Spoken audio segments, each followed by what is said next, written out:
ஒரு திருத்தேர் அப்படிங்கிறது ஒரு ஒரு கோயிலோட எந்த அளவில் தொடர்பில் இருக்குது அப்படின்னு பார்த்தீங்கன்னா, கோயில் எந்த அளவுக்கு பழமையானதோ அதே அளவுக்கு பழமையானது தான் தேர்களும்.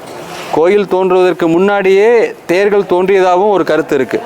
அந்த அளவுக்கு தேர்களுடைய வரலாறு என்பது கோயில்களுக்கு முற்பட்டதாகவே இருக்குது.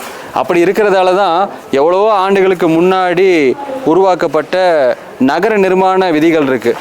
வாஸ்து சாஸ்திரத்தில் நகர நிர்மாண விதிகள் இருக்குது. அந்த நகர நிர்மாண விதிகள்லேயே ரத வீதிகள் எப்படி அமைக்கணும் அப்படிங்கிற வரைமுறைகள் கொடுக்கப்பட்டிருக்கு. இப்போ அதுலேருந்தே நமக்கு தெரியுது, எத்தனையோ ஆயிரம் வருடங்களுக்கு முன்னால் உருவாக்கப்பட்ட இந்த வாஸ்து சாஸ்திரத்தில் ரத வீதிகள் எப்படி அமைக்கிறோம் அப்படிங்கிற விதி இருக்கிறத வச்சு நம்மளால் சொல்ல முடியும்.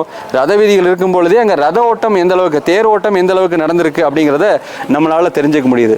அப்படி தேர் அப்படிங்கிறது மிகப்பெரிய தேரோட்டம் என்பதும் தேர் என்பதும் கோயில்கள் எந்த அளவுக்கு பழமையானதோ அதே அளவுக்கு பழமையானது தான் பார்க்கப்படுது. தேருங்கிறது அடிப்படையில் அது ஒரு நகரும் கர்ப்பகிரகம். அப்படி தான் ஒரு திருக்கோயில் நகர்ந்ததுன்னா அதுதான் தேர்.